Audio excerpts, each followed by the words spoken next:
présent, on vous propose d'ouvrir le champ grâce aux tables rondes qui vont avoir lieu maintenant et qui vont avoir lieu sur le thème de la transition énergétique. Quel type d'énergie pour la région? Quels enjeux pour l'économie locale? Donc, pour débattre, pour faire connaissance aussi avec les grands donneurs d'ordre, eh bien, on va les inviter ce soir sur scène. Alors, ça fait du monde, hein? Ça fait du monde. L'IRFM, donc, c'est l'institut du CEA qui travaille sur la fusion par confinement magnétique. Et c'est donc un groupe de personnes, d'à peu près 300 personnes, qui travaillent ensemble sur tout l'ensemble de sujets qu'il faut pour que la fusion fonctionne et dans lequel... alors là, c'est le paradis pour les ingénieurs, les techniciens. Quelquefois, ça se transforme en cauchemar, mais on essaie aussi de relever les défis, puisque c'est aussi bien de l'électricité depuis le 400 000 volts jusqu'aux 24 volts. C'est là, de temps en temps, où je pense on se retrouve.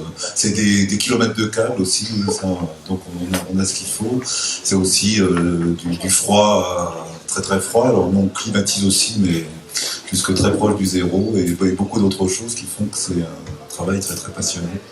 Là, on sent le passionné. Voilà. Alors, par rapport au thème de notre table ronde sur les enjeux pour l'économie locale, ce travail que vous réalisez en vase clos, entre guillemets, quelles sont les retombées pour l'économie locale? Alors nous, tout est compliqué, et en fait, très souvent, c'est ce qu'on reproche à la fusion. C'est très cher, mais de l'autre côté, pour le bon côté des choses, ce sont des enjeux. Alors, par exemple, le projet Ouest, dont on a parlé, c'est-à-dire d'être capable d'étudier ces flux de chaleur gigantesques tels qu'on les retrouve dans ITER déjà dans notre machine dès maintenant, c'est 12 millions de contrats industriels. Donc c'est beaucoup d'industries, la plus grande partie, et je pense pour plus des 2 tiers, est locale.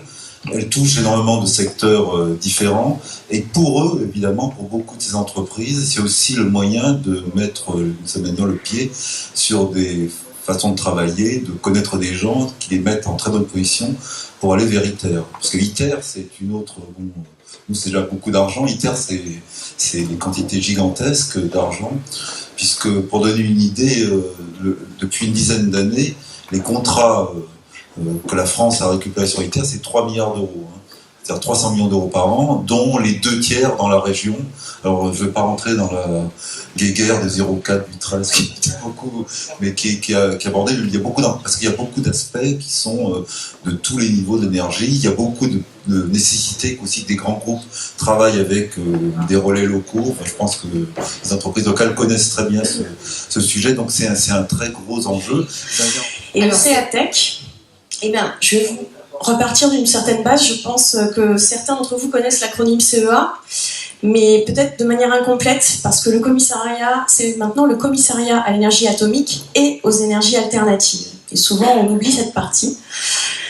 En fait, CEATEC représente 1/3 des effectifs du CEA, c'est-à-dire 4500 personnes qui sont en dehors du nucléaire ou de la propulsion et qui ont une mission aussi dictée par l'État, qui consiste à contribuer à créer de la valeur et des emplois pérennes dans l'industrie française, en les aidant à être compétitifs et à se différencier sur leur marché, et ceci par l'innovation technologique. Donc, en fait, au CEATEC, on a trois missions, 3 grands enjeux qui nous sont édictés. Le premier, c'est d'être un acteur de la transition énergétique, d'être aussi un acteur de la transition digitale et médicale, mais ça on en parlera peut-être une prochaine fois. En ce qui concerne la transition énergétique, en fait ce qui est intéressant, c'est que nous, comme on est au service des industriels, on va partir des enjeux des industriels, et bon, il y a de nombreux chefs d'entreprise ici ce soir. Pour être compétitif, il faut se différencier sur son marché. Il faut ajouter de la valeur à son produit, améliorer son outil de production, savoir aller sur des nouveaux domaines qui sont des fois pas notre cœur de métier. Et pour ce faire, on a besoin d'aide. Et c'est notre rôle à nous de répondre à ces enjeux des industriels en partant de leurs problématiques qui peuvent être marketing de ce fait et en répondant par l'innovation technologique. Et soit on sait faire et on va transmettre immédiatement, soit on va travailler ensemble pour développer cette R&D. Et l'échelle de temps est complètement différente de ce fait, puisque nous, nos programmes sont de quelques mois à maximum 3 ans. Vous connaissez peut-être aussi le canal de Provence, où on a un axe solaire thermique et photovoltaïque. On a couvert avec la société Canal de Provence quelques mètres du canal. L'idée, c'était d'ajouter de la valeur à ce canal pour la société du Canal de Provence. L'avantage, c'est que on refroidit les cellules photovoltaïques et elles fonctionnent mieux à 20 degrés qu'à 40 degrés. Donc l'avantage, c'est d'utiliser l'eau du canal. Et en plus, on évite la photosynthèse avec les algues qui encrassent le canal. Donc voilà, c'est gagnant pour tout le monde. Et ça fait de l'électricité. Un autre exemple de thématiques, qui sont les 3 principales thématiques, en fait, ce sont les microalgues. Alors ça peut paraître surprenant, mais en fait, il faut savoir que depuis déjà de nombreuses années, les microalgues ont été qualifiées pour faire du carburant, du biocarburant. C'est même un carburant qui est qualifié pour l'aéronautique, qui a été testé. Il est juste 100 fois trop cher pour l'instant, par rapport au prix du pétrole. Donc on va avoir encore une dizaine d'années de recherche, à mon avis, avant d'arriver à un prix marché acceptable pour rendre les procédés originaux. Donc en fait, vous travaillez pour ou avec les entreprises ici On travaille au service des entreprises. À chaque fois qu'un programme R&D est construit chez nous, c'est en lien avec une entreprise. Et bonsoir. Et donc voilà, présentez-nous un petit peu ce qu'est une rivière, un territoire. Donc c'est un programme d'EDF qui vise à soutenir le développement économique donc sur les territoires en connectant les besoins d'industriels d'EDF et les entreprises qui sont locales, qui sont innovantes, qui peuvent accompagner en fait ces besoins industriels. Voilà, donc je dirais c'est le local et on veut favoriser ces entreprises. Le deuxième mot, c'est l'innovation. Pourquoi l'innovation ? Parce que nous en avons besoin. Nous en avons besoin pour être performants, compétitifs. Nous avons besoin d'efficacité et d'améliorer notre efficacité comme dans toutes les entreprises.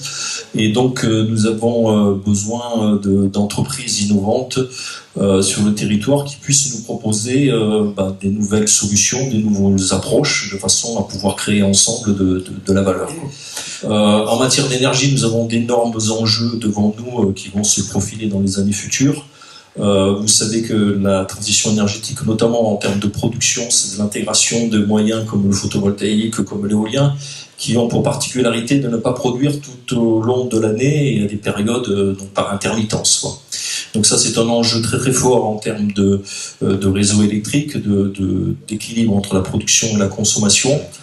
Donc tout ça, c'est des perspectives. Certaines sont parfois lointaines, mais là aussi, on a besoin d'entreprises qui soient capables d'accompagner ce développement et c'est source de réelles opportunités pour ces entreprises-là. Alors justement, je vais rebondir sur ce point parce qu'en fait, le parc hydroélectrique est assez important dans notre département 040583 et j'imagine aussi qu'il demande de l'entretien, de la modernisation et donc une qualification pour les employés ou les entreprises auxquelles vous allez faire appel. Donc là, je me tourne vers justement Monsieur Formation, peut-être, je ne sais pas si vous voulez... Oui, ouais. Aider ces entreprises pour aider ces entreprises. L'éco-campus, la formation, on a un outil formidable à cette tuile, un bâtiment qui vient juste de sortir de terre, on n'a même pas encore inauguré. Et donc c'est un outil qui va être dédié à la formation, aux formations liées à la transition énergétique, donc on est pleinement dans le sujet. L'éco-campus héberge depuis peu et grâce à la DLVA le CFA de la CCIT et ce CFA il a aujourd'hui 3 orientations. Une orientation qui n'est pas celle d'aujourd'hui qui tourne autour de formation de la banque, du commerce, du tertiaire globalement. Le deuxième axe c'est effectivement proposer des formations sur la transition énergétique que la CCIT et son CFA vont porter directement. Et ensuite, c'est d'avoir un nombre de partenaires privés, publics, on peut parler de la chambre de métier par exemple, qui vont utiliser les locaux sur lesquels il y a à peu près 4000 m², je crois, dont plus de la moitié sur les plateaux techniques.